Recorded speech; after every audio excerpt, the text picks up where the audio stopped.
A newly imposed 30% levy targeting the European Union and Mexico is scheduled for activation on August 1st. Regarding Canada, officials emphasized they would solely endorse arrangements optimally benefiting Canadian interests. Decisions grounded in comprehensive analysis. In a strategic maneuver circumventing the United States, Mexico and Canada have forged a groundbreaking trade detour pact. The two nations solidified commercial ties through a bypass initiative designed to route around American territory. Key figures define this development: $120 billion in redirected commerce, 30% duties, and the complete absence of U.S. border inspections.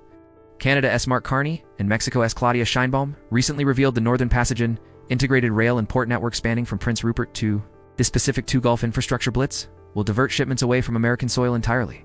Industry reports measure the alternative route at 9,200 kilometers of track. Rerouting steel coils, electric vehicle batteries, and agricultural products, exceeding Detroit's entire 2024 automotive payroll. Customs experts caution that Washington's annual $4 billion tariff revenue stream could vanish before the August 1st duties take effect. Consequences include delayed components for U.S. assembly plants, NCR, EASED building material costs at retailers, and a federal budget shortfall comparable to Nebraska's economic output. The project functions as a stark financial audit of protectionist policies.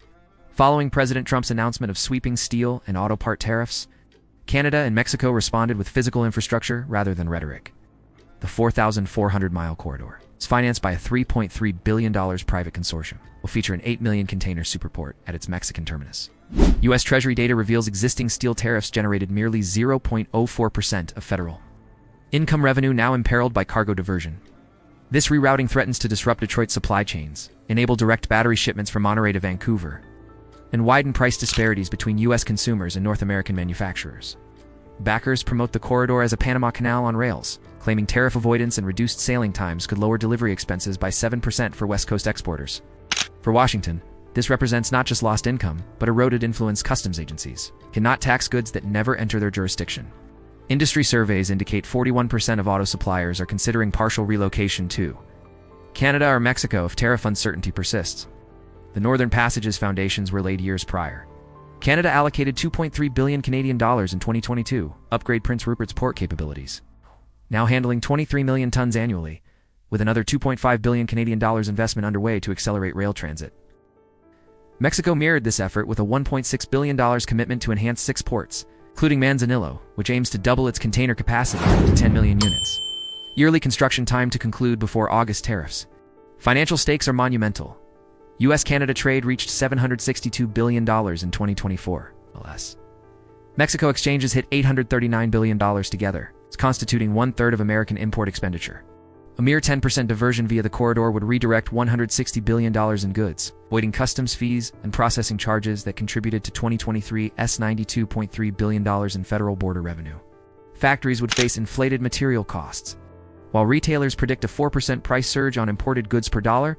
If U.S. port volumes dip slightly, critical enabler is the blockchain-based North America single window system, finalized in March.